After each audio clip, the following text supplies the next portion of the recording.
NTV time, जनता की बात जनता के साथ। भाजपा द्वारा भीमराव अंबेडकर संगोष्ठी का कार्यक्रम ब्लू सफायर होटल में आयोजित किया गया। जनपद हापुड़ के नगर पिलखुआ में डॉक्टर भीमराव अंबेडकर संगोष्ठी का कार्यक्रम भारतीय जनता पार्टी के द्वारा किया गया। इस संगोष्ठी को करते हुए प्रदेश महामंत्री प्रभारी पश्चिम क्षेत्र सुभाष यदुवंश ने कहा कि रामजी अंबेडकर भीमराव रामजी अंबेडकर 14 अप्रैल 1851 से 6 दिसंबर 1956 एक भारतीय विधिवेता, अर्थशास्त्री, समाज सुधारक और राजनीतिक नेता थे, जिन्होंने भारतीय संविधान सभा की बहसों और सर बेनिगल नरसिंह राव के पहले मसौदे के आधार पर भारत के संविधान का मसौदा तैयार करने वाली समिति की अध्यक्षता की थी। पश्चिम के क्षेत्रीय अध्यक्ष सत्येंद्र सिसोदिया ने कहा कि भीमराव अंबेडकर के पास कुल 32 डिग्रियां थी। वे 64 विषयों में मास्टर थे और 9 भाषाओं में निपुण थे। बॉम्बे विश्वविद्यालय से अर्थशास्त्र और राजनीतिक विज्ञान में स्नातक की डिग्री, कोलंबिया विश्वविद्यालय से MA, PhD और LLD की degree, London school of economics से MSc और DSc की डिग्री, बैरिस्टर एट लॉ की डिग्री प्राप्त की। उन्होंने करीब 21 सालों तक दुनिया के प्रमुख धर्मों के तुलनात्मक अध्ययन किया। उन्होंने प्राचीन भारत का वाणिज्य और ब्रिटिश भारत में प्रांतीय भारत का विकेंद्रीकरण जैसे शोध लिखे। युवा मोर्चा के राष्ट्रीय उपाध्यक्ष अभिनव प्रकाश ने कहा कि उन्होंने मूक और अशिक्षित और गरीब लोगों को जागरूक बनाने के लिए मूक नायक और बहिष्कृत भारत साप्ताहिक पत्रिका संपादित की। उन्होंने भारतीय ध्वज में अशोक चक्र को स्थान दिलाने में अहम भूमिका निभाई। उन्होंने कहा कि एकमात्र भाजपा ऐसी पार्टी है जिसमें बाबा साहेब को सम्मान दिलाने का कार्य किया है। पिलखुआ से मोहित कुमार की रिपोर्ट। भारतीय जनता पार्टी द्वारा आयोजित डॉक्टर भीमराव अंबेडकर जी उनके जन्मोत्सव पर लगातार कार्यक्रम कर रही है।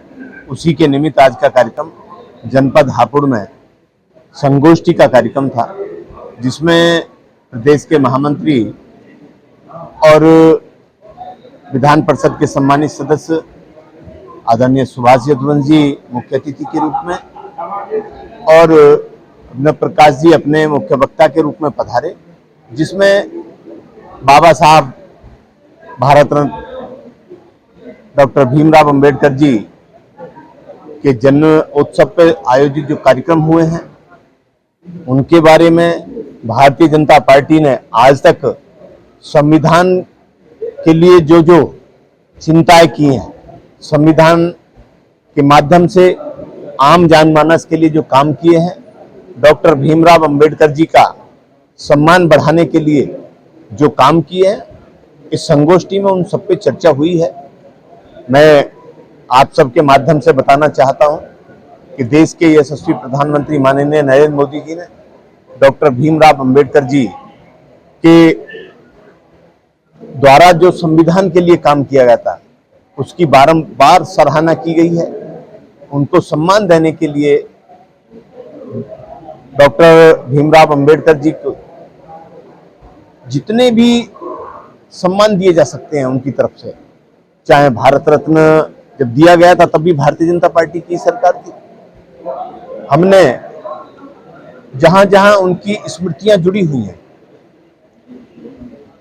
डॉक्टर भीमराव अंबेडकर जी की, वहां वहां एक ऐसा केंद्र बनाया है ताकि आम जनमानस आके वहां देखे, उनकी स्मृति याद हो, लगे कि ऐसे महापुरुष जिन्होंने इस देश का संविधान रचा, उनके लिए भारतीय जनता पार्टी ने क्या क्या किया है। मैं आपके माध्यम से इतना भी बताना चाहता हूं कि देश के यशस्वी प्रधानमंत्री माननीय नरेंद्र मोदी जी के हाथों में आज संविधान सुरक्षित हाथों में है। उनके बनाए हुए कानून के आधार पर देश चलेगा। जो लोग भ्रांति फैलाने का काम करते हैं, मैं साफ साफ कहना चाहता हूं, कांग्रेस के नेता राहुल गांधी हर जगह संविधान को लहराने का काम करते हैं कि संविधान खतरे में है, संविधान के बारे में भ्रमित करने का काम करते हैं। मैं आपके माध्यम से इतना ही बताऊंगा कि संविधान सुरक्षित हाथों में, संविधान तो खतरे में कांग्रेस के शासन में था। लगातार उन्होंने संविधान के साथ खिलवाड़ किया, कभी भी उन्होंने संविधान के हितों की रक्षा नहीं की। लगातार कभी किसी प्रांत की सरकार को बर्खास्त करते थे, कभी किसी प्रांत की सरकार को बर्खास्त करते थे। 11 वर्ष से अधिक का समय आदरणीय नरेंद्र मोदी जी के नेतृत्व में हुआ। आप देखिए हम संविधान में विश्वास रखने वाले लोग हैं। हमने कितनी सरकारों को बर्खास्त करने का काम किया है। हम सबको साथ लेके चलना जानते हैं, सभी समाज साथ हैं।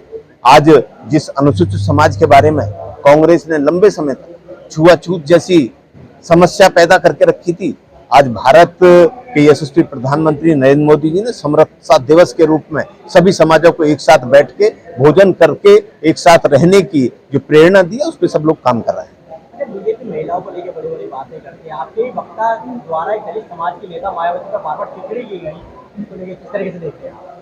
मैं इतना कहूंगा कि भारतीय जनता पार्टी का चाहे कार्यकर्ता हो या नेता हो, संस्कारित है। यदि किसी व्यक्ति विशेष की आप बात कर रहे हैं जिसने ऐसा किया, हमारा उससे कोई मतलब नहीं है। व्यक्तिगत रूप से कोई अपने टिप्पणी कर रहा है तो वो उसके लिए उत्तरदायी वही है, और उसके खिलाफ कानून जो कार्रवाई करता है वो करे। हम भारतीय जनता पार्टी का कोई नेता